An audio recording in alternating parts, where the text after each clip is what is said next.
नमस्कार दोस्तों। हमारे देश में बहुत सारी प्रथाएं हैं जो बरसों से चली आ रही हैं। बचपन में मुझे लगता था कि ये प्रथाएं बिल्कुल बकवास है, लेकिन जैसे जैसे मेरी उम्र बढ़ती गई मुझे ज्ञात हुआ कि मेरी सोच गलत थी। दोस्तों, ऐसे ही कुछ रिचुअल्स या प्रथाएं अब मैं बताने जा रहा हूँ। ये रिचुअल्स अपने आप में अजीब है, लेकिन उनके पीछे कोई अंधश्रद्धा नहीं बल्कि एक ठोस विज्ञान है जिसकी चर्चा हम आगे करने वाले हैं। दोस्तों, अगर आपको ये वीडियो अच्छा लगता है तो इसको लाइक करना ना भूलें, साथ साथ मेरे चैनल को भी सब्सक्राइब करें। दोस्तों, कमेंट करने में बिल्कुल ही कंजूसी ना करें। आपका एक पॉजिटिव कमेंट हम जैसे छोटे यूट्यूबर्स के लिए बहुत मायने रखता है। तो शुरू करते हैं आज का वीडियो। दोस्तों, हिंदू धर्म में तुलसी के पौधों का बहुत ही बड़ा महत्व है। हिंदू धर्म के हर एक शास्त्र में तुलसी का पत्ता अनिवार्य है और इसीलिए तुलसी के पौधे घर के आसपास लगाए जाते हैं। दोस्तों, बचपन में मैं इसको बकवास समझता था। मेरे हिसाब से ये अंधश्रद्धा थी, लेकिन जैसे जैसे मेरी समझ बढ़ी मुझे समझ आया कि तुलसी रात को कार्बन डाइऑक्साइड न देकर ऑक्सीजन देती है। इतना ही नहीं, तुलसी इन्फेक्शन से भी लड़ सकती है। इसके सेवन से आप बहुत सारे रोगों को दूर रख सकते हैं। हमारे पूर्वजों को ये मालूम था कि शास्त्रों में बताए गए बातों पर लोग ज़्यादा विश्वास रखते हैं, इसलिए इन्होंने तुलसी घर के आसपास होनी चाहिए ये बात शास्त्रों में लिख डाली। अगर वो लोगों से कहते कि तुलसी से ऑक्सीजन मिलता है या फिर तुलसी के उपयोग अनन्य साधारण है, इसलिए तुलसी का पौधा घर घर में लगाओ, तो शायद उनकी बात कोई नहीं सुनता। This is Tulsi and it gives us oxygen at night. दोस्तों, शास्त्रों के अनुसार घर के नज़दीक किसी पीपल या वटवृक्ष का होना निषिद्ध माना गया है।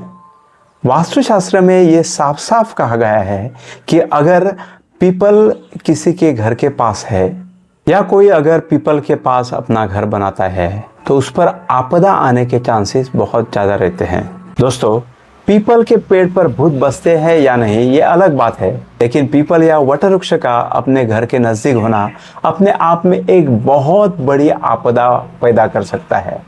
बारिश के दिनों या फिर जब तेज हवाएं होती है तब पीपल के पेड़ की टहनी या पूरा पीपल आपके घर पर गिरकर घर को हानि या फिर जीवन हानि जरूर कर सकता है। हमारे पूर्वजों को ये मालूम था कि अगर पीपल पर भूत बसते हैं ये बात लोगों से कही जाए तो लोग जल्दी ही उस पर विश्वास रखकर कभी भी ऐसे पेड़ों के पास घर नहीं बनाएंगे। मित्रों, क्या आपको मालूम है कि शास्त्रों में एक मंदिर के पास घर होना भी निषिद्ध माना गया है।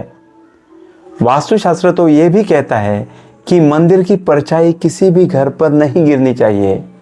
दोस्तों, हमारे दादा परदादा ये भली भांति जानते थे अगर कोई घर मंदिर के आसपास होता है तो मंदिर में आने जाने वाले लोगों की घर पर नज़र रहती है। इससे घर के लोगों को, खासकर बहू बेटियों को बहुत तकलीफ उठानी पड़ती है। इसके अलावा मंदिर के हर एक काम में नज़दीक के घर के लोगों की मदद अनिवार्य रहती है। मंदिर में होने वाले प्रोग्राम्स और वहाँ पैदा हुई आवाज़ पड़ोस में रहने वाले लोगों की प्राइवेसी तितर बितर कर सकती है। यही कारण था कि मंदिर के पास घर होना शास्त्रों में निषिद्ध माना गया, क्योंकि लोग शास्त्रों में लिखी गई बात पर ज़्यादा विश्वास करते हैं।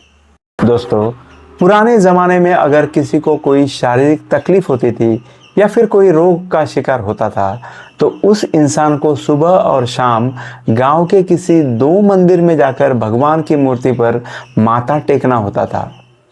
क्या आप जानते हैं इसके पीछे क्या है कारण? दोस्तों, हमारे पूर्वज चलने के व्यायाम का महत्व जानते थे। चलने से शुगर और बीपी कंट्रोल में रहती है ये भी उनको पता था और इसलिए घर से मंदिर तक दो दो बार चलकर जाने की सलाह दी जाती थी, जिससे रोगी चलता था और उसका शुगर और बीपी कंट्रोल में रहते थे।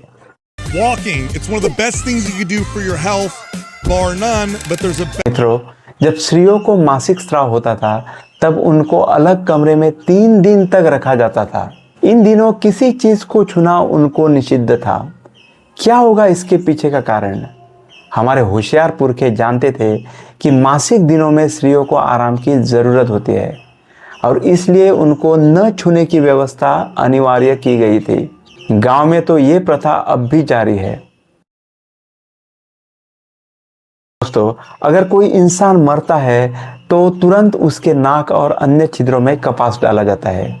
घर के आगे गोबर की कंडी जलाई जाती है, जिससे प्रचुर मात्रा में धुआं निकलता है। और तो और मृतदेह का जल्दी से जल्दी अंतिम संस्कार किए जाने का रिवाज भी कहीं कहीं देखने को मिलता है। दोस्तों, आप अगर गौर फरमाएंगे तो आप जान सकोगे कि ये सब व्यवस्था जंतुओं का फैलाव और प्रभाव रोकने के लिए की जाती थी। हुए इंसान के शरीर के अंदर रासायनिक प्रक्रिया होने से गैसेस निकलना शुरू होती है, जो शव के आसपास मौजूद लोगों के लिए बहुत हानिकारक हो सकती है। साफ है कि इसका प्रभाव रोकने के लिए शव के नाक और अन्य छिद्रों में कपास की बोलियां डाली जाती है। जली हुई गोबर की कंडी धुआं पैदा करती है, जो एक डिसइंफेक्टेंट का काम करती है।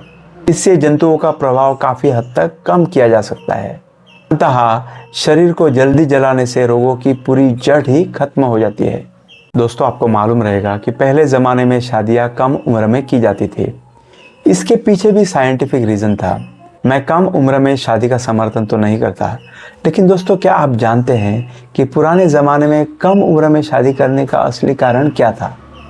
दोस्तों, आपको आश्चर्य होगा कि कम उम्र में शादी करने से लड़के और लड़की के भटकते हुए मन को लगाम लगती थी।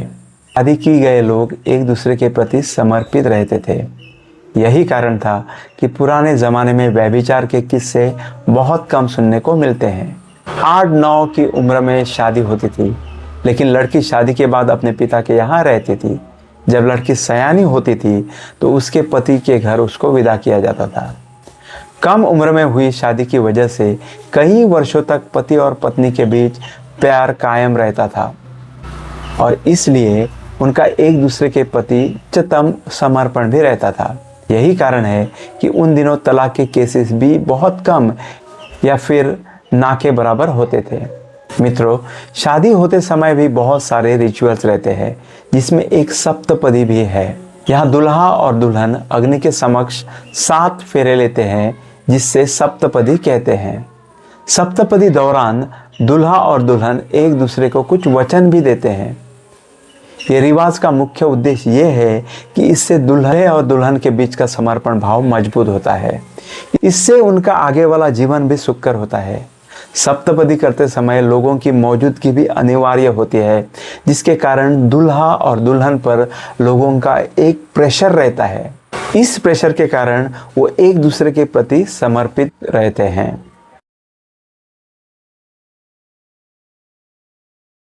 गुजरे हुए ज़माने की बहुत सारी रीतियाँ इस ज़माने तक चली आई है।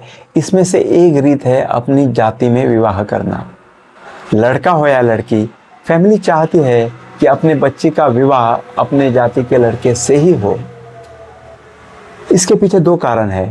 पहला कारण यह है कि इसमें लड़की का कंफर्ट लेवल बढ़ा रहता है।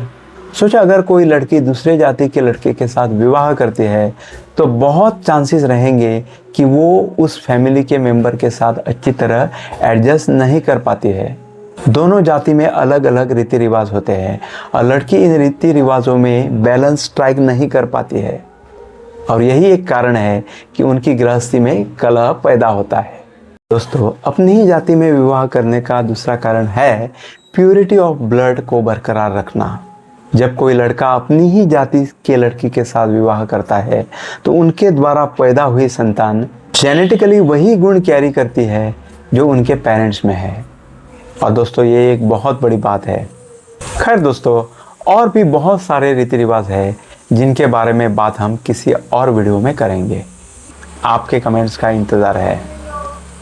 बहुत बहुत धन्यवाद।